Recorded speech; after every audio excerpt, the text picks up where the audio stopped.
Ha, that's what I was doing. Okay, so I was practicing this lick. Right? It's a turn around a lot of stuff. But it also is so very close to Asadora no Yunta, which is played on the sun sheet. That's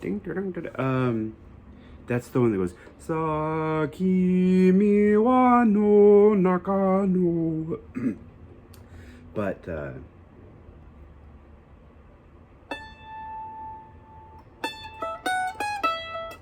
let's see, how does it go?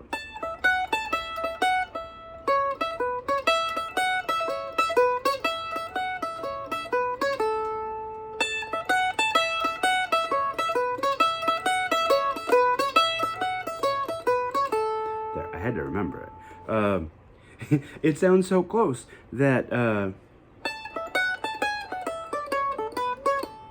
that I started to sing. Sakimi wa no nakano in my head as I was playing along, which is weird because I thought I was playing bluegrass and then I wasn't. I was I was playing Asadora no Yunta. Yeah, so I'm Jay Flatnote. Hi, welcome back to my channel. Hopefully you're a returning visitor. If you're a first-time visitor, or really probably nobody's listening, but that's just fine. I was going to do another one of my weird music videos from bed.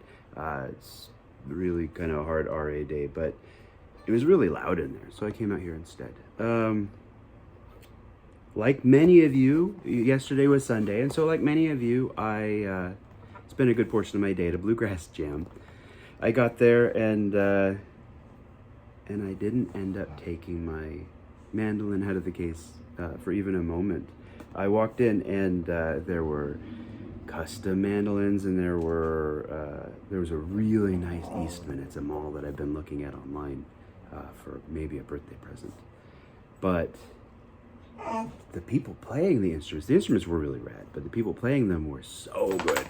And there were enough mandolins, so it just stayed in its case, and I played the guitar, which, you know, I have my Martin Performer series that really has a nice, bite in an acoustic mix, and so it does really well. I mostly just I use it as a rhythm instrument.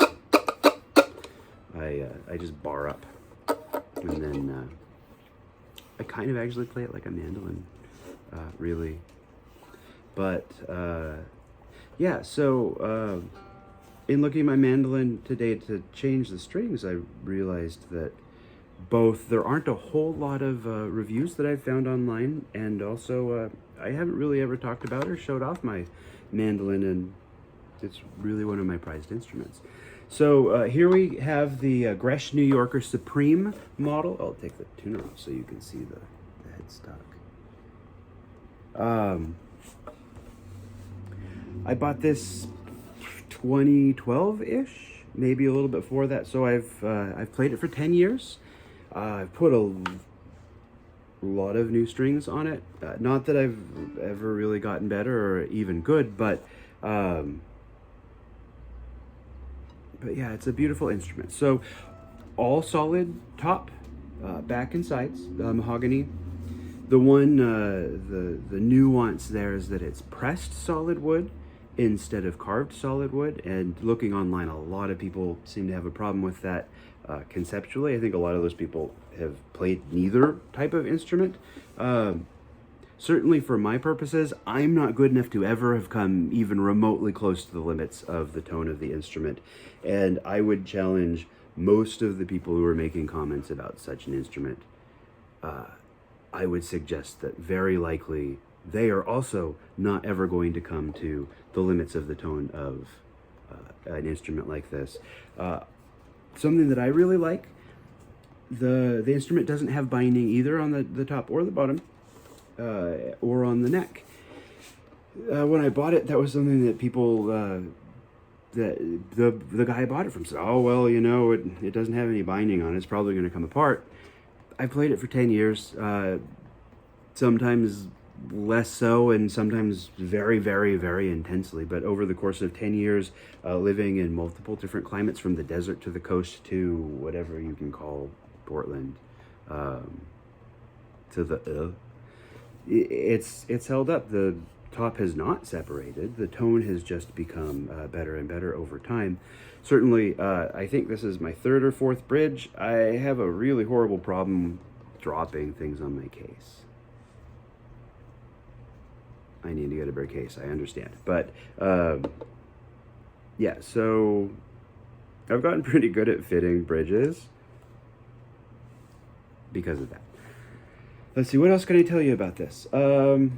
I don't know, come to think of it, what the fingerboard is. It's a super pitty wood, so it feels like ebony-ish, but it's red, or I'd say purple heart, but it's not that dense. Regardless, I've never felt any complaints about the fretboard. The frets are nice.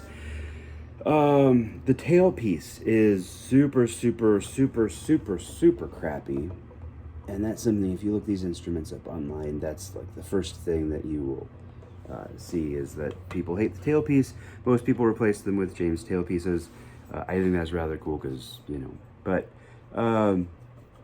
I have resisted over the years because I paid $199 for this, and I think the James tailpieces are like $80, $90.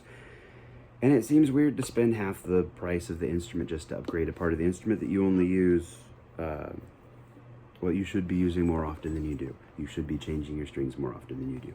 I guarantee it. And if you change your strings as often as you should, good on you. I forgot what I was talking about now. Yes, the parts on it. Another part that isn't that great is this, the what do you call them? The pick guard. I've seen a lot of people just took them off. It does what it is supposed to, though. It gives you a little bit of an elevated place to plant your pinky, so that you can consistently find the strings like it's for. It's certainly a habit that I've been working on building. I'm not a plucked strings player by training. I'm a piano player, so I don't have a lot of these good habits, like placing my thumb behind a guitar when I play, or planting my pinky so that I have a reference of where to put my fingers. But it's something I'm working on, and this serves the purpose, I guess. At some point, I plan on going on StewMac and getting a nice sheet of that imitation turtle shell and making a better pick guard, but it works for what it is. I bought this armrest. I think I bought it at Banjo Bang Clark, and I kind of remember it being super expensive. Looking around now, everybody has them now for not nearly as expensive, but one of the cool things was I got to pick the wood, and I wanted it to be pretty close. String dampeners, these are like $5 for 4 on Amazon, but honestly, they are 1/4 inch rubber washers, not 1/4 inch, 1/8 inch rubber washers that you get from the fittings drawer at Ace Hardware for like 17 cents each. I just made a handful in a bag and bought them. I think I got like 30 of them. Because when you change the strings, you lose them, and you're like, oh boy, that was $1.25 that I just lost somewhere in the carpet. So I bought a whole bunch of them, and then when I lose them, I don't cry. I think that's the end of my upgrades. Oh, strap button. For years, I actually just recently put this on because I bought a bunch of strap buttons.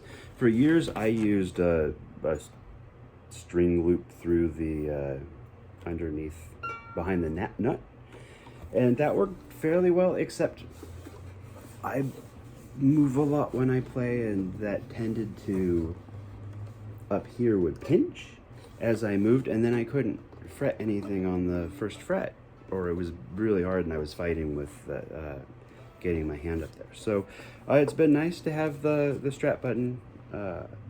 If I had it to do over again, I'd move it just a tiny bit because it makes it fit a little bit snugger in the case. But overall, $199 is what I paid for it 10 years ago. I actually don't know if they make these anymore. I have mostly found sold out messages when I've looked for it online. So